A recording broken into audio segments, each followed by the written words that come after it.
তো শ্রমিকের কি অধিকার, কি মর্যাদা ইসলাম যে পরিমাণ দিয়েছে, যেভাবে দিয়েছে, এর চেয়ে বেশি মর্যাদা এবং সম্মান কোনো ধর্ম, কোনো জাতি কোথাও দেয় নাই। ইসলাম শ্রমিকের কিছু মর্যাদা সম্পর্কে, অধিকার সম্পর্কে আলোচনা করি। এক নম্বর অধিকার হইল সুরআতু আদাইল আজরি ওয়া তাহদীদুহু। শ্রমিকের একটা প্রধান অধিকার হলো যে শ্রমিকের পারিশ্রমিক, তার মায়না যেন দ্রুত দিয়ে দেওয়া হয়। বাতিউল গানি জুলমুন, সামর্থ্য আছে তারপরও দেয় না, ঘুরায়। এই ঘুরানোটা ইসলাম বলছেন জুলুম। বরং শ্রমিকের ঘাম শুকানোর আগে তার পারিশ্রমিক দিয়ে দাও। আতুল আজির আজরাহু ক্বাবলা আইয়াজিফা আরাকুহু, তার ঘাম শুকানোর আগে শ্রমিকের পারিশ্রমিক দিয়ে দাও। ঘাম শুকানো বলতে ডেলি দিতে হবে এটা বাধ্যবাধকতা না, বরং সাপ্তাহিক হোক আর মাসিক হোক, যখন ওয়াদা থাকবে, কমিটমেন্ট থাকবে, শ্রমিকের পারিশ্রমিকটা যেন দিয়ে দেওয়া হয়। ইচ্ছা করে টালবাহানা করে ঘুরানো, এই কালক্ষেপণ করা, আজকে না কালকে এভাবে দিবে, সে তো শ্রম দিয়েছে, এই শ্রমের পয়সা দিয়ে তার ফ্যামিলির জন্য চাল ডাল কিনে নিয়ে যাবে। আপনি যদি ঘুরান তাহলে তার ফ্যামিলি কিভাবে চলবে? এই যে তার শ্রমের কষ্ট, এই কষ্টটা আল্লাহর কাছে সে যদি অভিযোগ করে, এই অভিযোগ থেকে সে মুক্তি পেতে পারবে না। এই জন্য হুজুর সাল্লাল্লাহু আলাইহি ওয়াসাল্লাম বলছেন প্রত্যেক ব্যক্তি যেন শ্রমিকের মজুরিটা দ্রুত দিয়ে দেয়। তাহলে শ্রমিকের প্রথম অধিকার কি? প্রথম অধিকার হলো যে দ্রুত তার পারিশ্রমিক দিয়ে দেওয়া এবং তাহদীদুহু, পারিশ্রমিক নির্ধারণ করা। রাসূলুল্লাহ সাল্লাল্লাহু আলাইহি ওয়াসাল্লাম বলেছেন যে শ্রমিকের পারিশ্রমিক তাকে কাজে নিয়োগ করার আগে তার পারিশ্রমিক নির্ধারণ করে নাও। দ্বিতীয় অধিকার কি? হুকুকুল উম্মালি ওয়া মাযায়াহুম ওয়িফকাল আকদি, যেভাবে চুক্তি হয়েছে, যেভাবে নিয়োগপত্রে কমিটমেন্ট হয়েছে, তাকে যেন সেই অনুযায়ী সকল সুযোগ সুবিধা, সকল প্রাপ্য অধিকার তাকে যেন দেওয়া হয়। সাপ্তাহিক ছুটি, বিভিন্ন অসুস্থতার ছুটি, প্রয়োজনীয় ছুটি, সবকিছু যেটা চুক্তি অনুযায়ী শ্রমিক পাবার, এই পাবার ক্ষেত্রে যেন কোনো মালিক টালবাহানা না করে। হুজুর আকরাম সাল্লাল্লাহু আলাইহি ওয়াসাল্লাম বলেন, আবু সাঈদ খুদরি রাদিয়াল্লাহু তাআলা থেকে বর্ণিত হাদিস,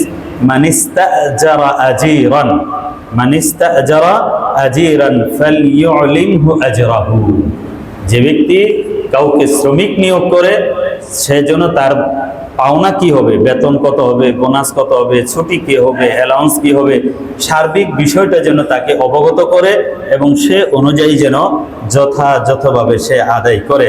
হুজুর আকরাম সাল্লাল্লাহু আলাইহি ওয়াসাল্লাম বলেন, আল্লাহ পাক বলেছেন হাদিসে কুদসি, নবীর ভাষায় আল্লাহর কথাটা যখন বলে সেটা হলো হাদিসে কুদসি। সেই হাদিসে কুদসিতে নবী পাক সাল্লাল্লাহু আলাইহি ওয়াসাল্লাম বলেন যে সালাসাতুন, তিন ব্যক্তির ব্যাপারে, আনা খাসমুহুম ইয়াউমাল কিয়ামা, কিয়ামতের ময়দানে তিন ব্যক্তির বিরুদ্ধে আমি আল্লাহ নিজে বাদী হয়ে মামলা করব। বিচার করবেন আল্লাহ, কিন্তু ওই মামলায় যে কোনো সরকারে বিচার করে, কিন্তু গভর্নমেন্টবাদী মামলা হয়, সরকারি মামলার বাদী হয়। কিছু কিছু নাগরিক অধিকার এমন আছে যেই অধিকার ক্ষুণ্ণ হলে এটা রাষ্ট্রের দায় থাকে, তখন রাষ্ট্রে সেখানে বাদী হয়ে কি করে? মামলা করে। তেমনি ভাবে আল্লাহ পাক বলেন যে সালাসাতুন আনা খাসমুহুম ইয়াউমাল কিয়ামা, তিন ব্যক্তি যারা মজলুম হয়েছে তাদের পক্ষ হয়ে আমি আল্লাহ কাল কিয়ামতের ময়দানে লড়ব। এক ব্যক্তি, ওই ব্যক্তির মধ্যে এক ব্যক্তি রজুলুন আতাবি সুম্মা গাদারা, রজুলুন আতাবি সুম্মা গাদারা, আমার নামে কসম করে একজনকে ওয়াদা দিছে, আমার নামের কসমের কারণে সে বিশ্বাস করছে, পরে সে গাদ্দারি করে, আমার নাম ব্যবহার করেছে, আমার নামে কসম করে সে গাদ্দারি করছে, আমি এটার বাদী হয়ে আমি এর বিচার করব, তার ওই মজলুমের পক্ষে আমি দাঁড়াবো। আর ব্যক্তি ওরাজুলুন বা'উরান ফাআকালা সামানাহু, কোনো ব্যক্তি স্বাধীন ব্যক্তিকে ধরে নিয়ে বিক্রি করে তার পয়সা খাইছে। এগুলো আগে হইতো, মানুষকে বিক্রি করতো, বিনা কারণে ধরে নিয়ে বিনা পারিশ্রমিকে মানুষকে খাটায়। এদের বিরুদ্ধে আমি কাল কিয়ামতের ময়দানে বিচারে দাঁড়াবো। আর তৃতীয়, যেটা আমাদের আলোচ্য বিষয়ের সাথে সংশ্লিষ্ট, রাসূলুল্লাহ সাল্লাল্লাহু আলাইহি ওয়াসাল্লাম বলেন, ওয়া রাজুলুন ইস্তাজারা আজিরান ফাস্তাওফা মিনহু, ওই ব্যক্তি যে কাউকে চাকরিতে নিয়োগ করেছে, শ্রমিক নিয়োগ করেছে, তার থেকে শ্রম পারিশ্রমিক কাজ থেকে আদায় করে নিয়েছে, ওয়ালাম ইউতিহি আজরাহু, কিন্তু তার পারিশ্রমিক, তার বিনিময় তাকে শোধ করে নাই। কাজ দিছে, বেতন দেয় নাই, লেবারে খাটাইছে, তার পারিশ্রমিক দেয় নাই, ড্রাইভার দারোয়ানকে খাটিয়েছে, তার মায়নাটা দেয় নাই, এর বিরুদ্ধে কাল কিয়ামতের ময়দানে আমি আল্লাহ নিজেই বাদী হয়ে তার বিরুদ্ধে লড়বো, ওই মুসলিমের হক অবশ্যই আদায় করে দিব। কত বড় কঠিন এবং ভয়াবহ ব্যাপার। বলেন, এ ধরনের কথা, এ ধরনের বাণী, এত শক্ত কথা, শ্রমিকের অধিকার নিয়ে এর চেয়ে বেশি উপরের দামি কথা আর কোনো ধর্মে জাতিতে আছে? কেউ দেখাতে পারবে? সুতরাং শ্রমিকের অধিকার নিয়ে, মজুরির অধিকার নিয়ে আমাদেরকে মে দিবস পালন করার প্রয়োজন নাই। ইসলাম কোনো দিবস কেন্দ্রিক কোনো আমল বা কার্যক্রমে বিশ্বাসী না।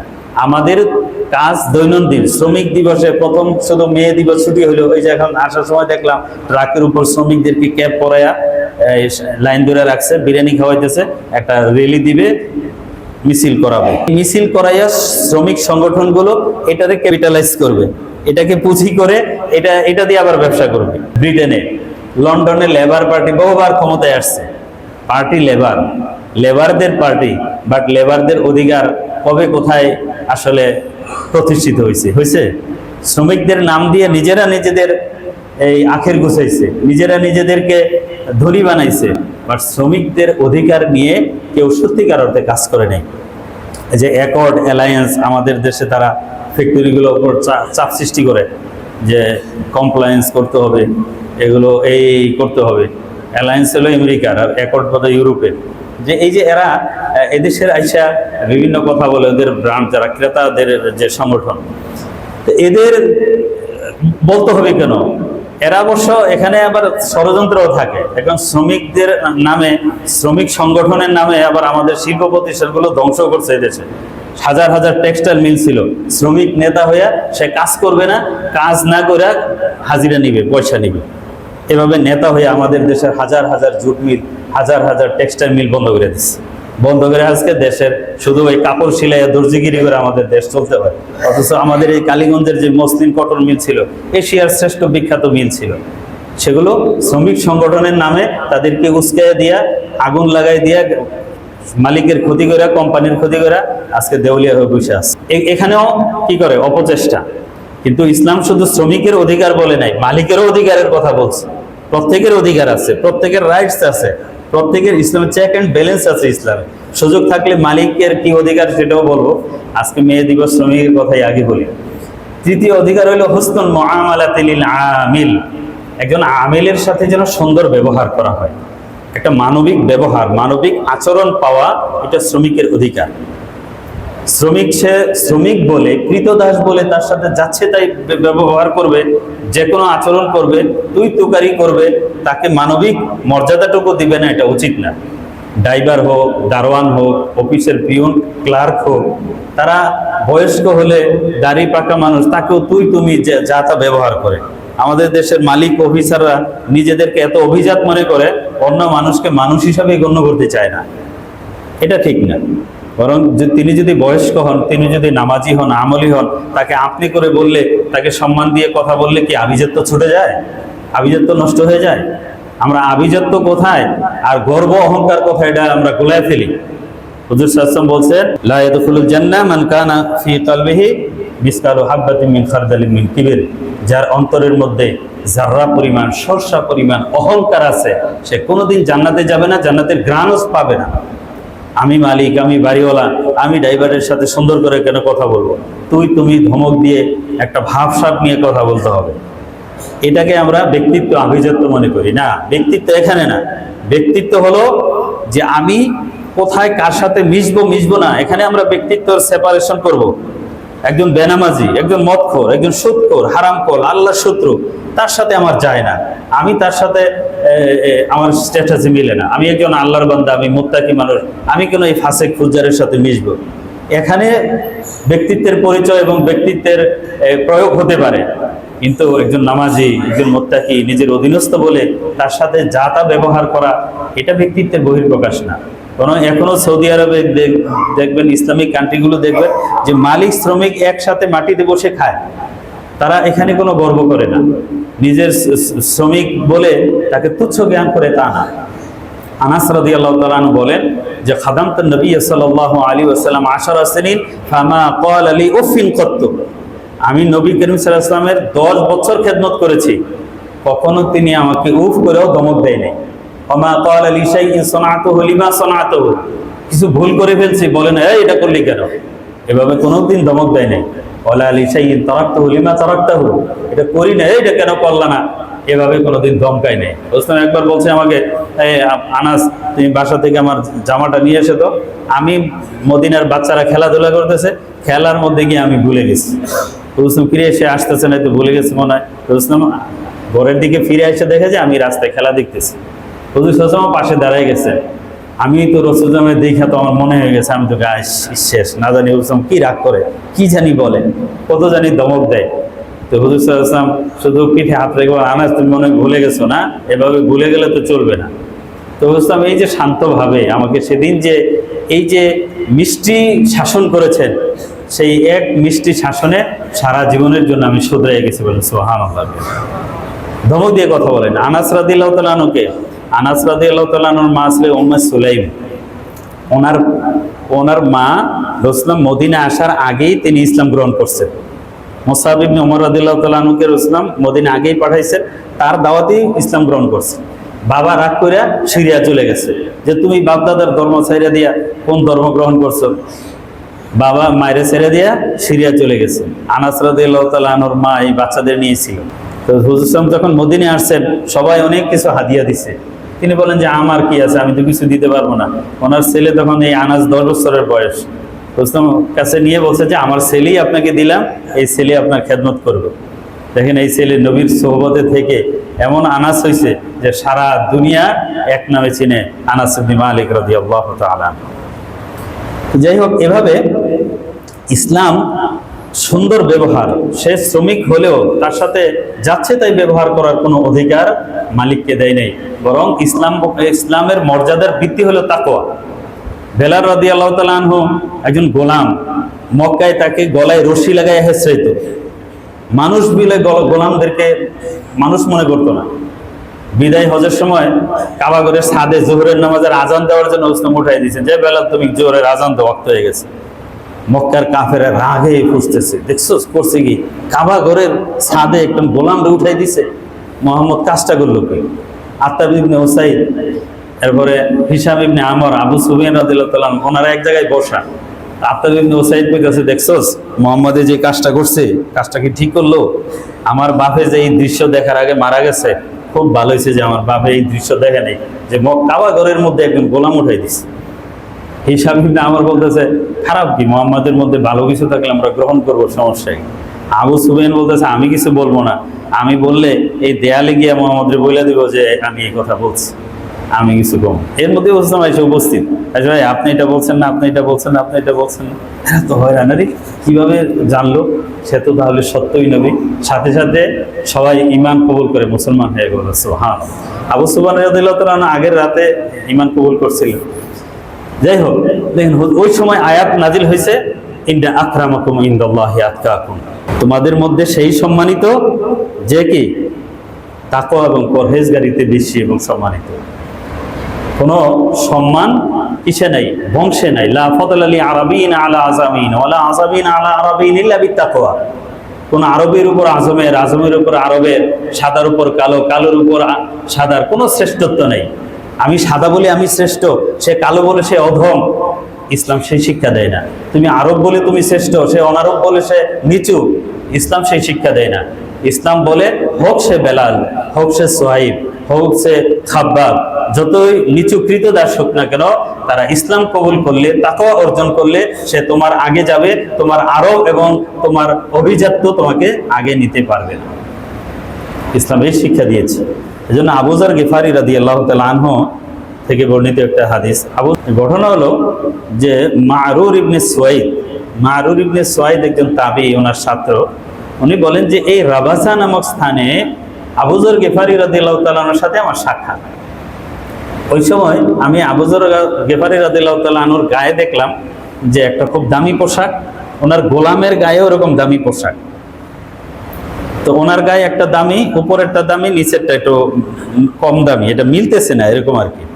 তখন উনি বললেন যে আপনি এটা তো পরিবর্তন করে নিতে পারেন, গোলাম একটু নর্মালটা দিয়ে আপনি ওইটা নিলে আপনার উপর নিচ মিল হইল, জামা এবং পায়জামা মিললো, ও গোলামের একটু নর্মালটা হইলো, এটা তো করতে পারেন, এরকম করেন না কেন? তখন তিনি বললেন, আমি একবার করছিলাম কি, যে বেলাল রাদিয়াল্লাহু আনহু, বুখারী শরীফে ঘটনাটা আছে কিন্তু বুখারী শরীফে সাহাবীর নাম উল্লেখ করে নেই, অন্য জায়গায় উল্লেখ আছে যে বেলাল রাদিয়াল্লাহু তাআলা আনহুকে উনি একবার গালি দিছিলেন। গালিটা কি? ইয়া ইবনে সাউদা, ইবনে সাউদা, ইবনে সাউদা মানে কালো মহিলার ছেলে। বেলাল রাদিয়াল্লাহু তাআলা আনহু হাবশী কালো, ওনার মা তো কালোই। এটা বাংলায় গালি দিলে বাংলা গালি হবে যে কাল্যাণীর ছেলে, ওই কাল্যাণীর পোলা, এরকম একটা গালি আর কি আরবি ভাষায় বাংলা দিলে। তো এই গালি দেওয়ার পরে হুজুর শুনছে, হুজুরের কাছে ঘটনা গেছে, তো আবু যর তুমি কি এরকম গালি দিছো? তো হুজুর মানে উনি চুপ, হতভম্ব যে গালি তো দিচ্ছে, কি বলবে? হুজুর সাল্লাল্লাহু আলাইহি ওয়াসাল্লাম রাগ করলেন। হুজুর বলেন, ইন্নাকা ইমরুন ফিকা জাহিলিয়া, তো তুমি তো এমন ব্যক্তি, তোমার ভিতরে তো জাহিলিয়তের স্বভাবটা এখনো যায় নাই, সেই মূর্খতার যুগের বর্বরতার বৈশিষ্ট্য তোমার মধ্যে রয়ে গেছে। ধমক দিলেন। তা গালি দেওয়ার পরে হুজুর সাল্লাল্লাহু আলাইহি ওয়াসাল্লাম ধমকও দিচ্ছেন, এই গালির জবাব শাসনও করছেন। এবং একটা হাদিস হুজুর সাল্লাল্লাহু আলাইহি ওয়াসাল্লাম আমাকে বলছেন, ওই মারুর ইবনে সুয়াইদ যখন বলছেন যে আপনার জামাটা এইভাবে পরলে তো ভালো হয়, গোলামটা নরমাল দিতে হয়, তখন উনি বললেন যে হুজুর আমি এই গালি দেওয়ার পরে হুজুর সাল্লাল্লাহু আলাইহি ওয়াসাল্লাম আমাকে তো ধমক দিয়েছে, শাসন করছে, আমি ক্ষমা চাইছি। ওই সময় হুজুর সাল্লাল্লাহু আলাইহি ওয়াসাল্লাম বলছেন, ইখওয়ানুকুম খাউলুকুম, ইখওয়ানুকুম খাউলুকুম জাআলাহুমুল্লাহু তাহতা আইদিকুম, দেখো যারা তোমাদের গোলাম তারা তোমাদের ভাই। খাউলুন মানে কৃতদাস, তোমাদের ভাই তোমাদের কৃতদাস। ইখওয়ান আগে ভাই বলছেন হুজুর বলতে পারতেন খাউলুকুম ইখওয়ানুকুম, কৃতদাসেরা তোমাদের ভাই, এটা বলেন নাই, আগে ভাই বলছেন যে তোমাদের এই ভাইয়েরা তোমাদের ভাগ্যক্রমে পরিস্থিতির কারণে তোমাদের অধীন আজকে। কিন্তু জেনে রাখো, ফামান কানা আখুহু তাহতা ইয়াদিহি ফালইউতইমহু মিম্মা ইয়াকুল ওয়ালিয়ুলবিসু মিম্মা ইয়ালবাসুন, ফালইউতইমহু মিম্মা ইয়াকুল ওয়ালিয়ুলবিসু মিম্মা ইয়ালবাস। তোমাদের অধীনে তোমাদের যেই সমস্ত লোকেরা থাকবে, তোমাদের দায়িত্ব হলো তোমরা যা খাবে তাদেরকে তাই খাওয়াবে, তোমরা যা পড়বে তাদেরকে তা থেকে পড়াবে। সেম পড়ানো জরুরি না, এখানে ব্যাখ্যা মাসালা আছে, ব্যাখ্যা করার সময় নেই। হুজুর সাল্লাল্লাহু আলাইহি ওয়াসাল্লাম আমাকে এই নির্দেশ দিয়েছেন এবং বলেছেন, ওয়ালা তুকাল্লিফুহুম মা ইয়াগলিবুহুম, তাদেরকে এমন কোনো কাজের বোঝা চাপিয়ে দিবে না যেটা তাদের সাধ্যের বাইরে বোঝা তাদেরকে চাপিয়ে দিবা না। যদি দেও ফা ইন কাল্লাফতুমুহুম ফাআইদুহুম, তাহলে তোমরাও সাথে করবা। তার এক কাজে তুমি কাজ করতে থাকো তা না, যখন কঠিন কাজ দিবে তুমি নিজেও করবে, নিজে করলে কি হবে, তার কষ্টটা লাঘব হবে যে মালিকও সাথে করতেছে, তখন তার এই বোঝা কষ্ট থাকবে না। ওই যে হুজুর সাল্লাল্লাহু আলাইহি ওয়াসাল্লাম আমাকে এই নির্দেশ দিয়েছেন, ওই নির্দেশের পর থেকে আমার গোলামকে আমি যা পড়াই তাকেও তা পড়াই। মানে দুইটা পার্টি যদি আমি ভালো করি তাহলে তো এটা বৈষম্য হয়ে গেল, আমি এই জন্য তাকে ওইটা পড়াই। ইসলাম এমন ইনসাফের ধর্ম। ওমর রাদিয়াল্লাহু তাআলা আনহু আপনারা জানেন, জেরুজালেমের সফরে গোলামরে এক মঞ্জিল উপরে রাখছে, নিজে রশি টানছে, আরেক মঞ্জিল নিজে রশি টানছে, গোলামরে উপরে রাখছে, আরেক মঞ্জিল গোলাম নিচে, তিনি উপরে, এইভাবে গেছে। শেষ মঞ্জিল যখন আসছে, কারণ উনি জেরুজালেম এই জন্য গেছিলেন, জেরুজালেমের ওই সমস্ত রোমান আম্পায়ারের বিরুদ্ধে মুসলমানদের যখন যুদ্ধ হয়, ওরা শর্ত দিছে যে আপনাদের যে প্রধান আমির সে যদি মদিনা থেকে আসে তাইলে আমরা আত্মসমর্পণ করব, নয়তো আত্মসমর্পণ করব না, আপনাদের কাছে করব না। ওই সময় সেনাপতি ছিলেন আবু উবাইদা ইবনে জাররাহ রাদিয়াল্লাহু তাআলা আনহু। যখন শেষ মঞ্জিলে গেছে, দেখে যে গোলাম উপরে বসা, ওমর রাদিয়াল্লাহু তাআলা রশি টেনে টেনে জেরুজালেমে ঢুকতেছে। তখন তো উনি দৌড়ে আসছেন, ভাই এটা কি করতেছেন আমিরুল মুমিনিন, এখন যদি আপনি এই যে নিচে রশি টানেন আর উপরে করেন, এরা হাসাহাসি করবে, রোমান আম্পায়ারের লোকেরা হাসবে যে দেখ এগো এই বাদশাহ কিরম, সে হইল রশি টানে আর গোলাম উপরে বসে রয়েছে, এটা তারা মানে এরা বুঝবে না, হাসাহাসি করো, আপনি পরে নিচে নামান, আপনি উপরে যান। উনি বলতেছেন না যে না, আমরা যে এইভাবে ফায়সালা করছি এটি ইনসাফ, কারণ আমি উপরে পুরো টাইম বসে থাকবো এই 16 মাইল জায়গা, আর গোলাম রশি টানবে, এটা ইনসাফ না। তখন ঐতিহাসিক একটা কথা ওমর রাদিয়াল্লাহু তাআলা আনহু সেদিন বলছিলেন যে নাহনুল মুসলিমুন আ'আজ্জানাল্লাহু বিল ইসলাম, আমরা মুসলমান, ইসলাম আমাদেরকে সম্মানিত করেছে। মাহমা নাতলুবুল ইজ্জা বিগাইরি মা আহসানাল্লাহু বি আযাল্লানাল্লাহ। আমরা যদি আল্লাহ যে ইসলাম দিয়ে আমাদেরকে সম্মানিত করেছেন, সে ইসলামের বাইরে অন্য কোনো পদ্ধতিতে, অন্য কোনো কৃষ্টি কালচারে সম্মান তালাশ করতে চাই, পরিণামে আল্লাহ আমাদেরকে বেইজ্জতি করবেন। অন্য কোনো তোর ও রীতিনীতিতে সম্মান খুঁজে পাওয়া যাবে না। ঐতিহাসিক কথা মৌলানা বলে দিচ্ছে। যাই হোক, কথা তো অনেকের জন্য সংক্ষেপে বলতে হচ্ছে। তো এভাবে ইসলাম শ্রমিকদের অধিকার অনেক দিয়েছেন। শ্রমিকদের কি বলে আপনার অতিরিক্ত কাজের বোঝা চাপানো যাবে না।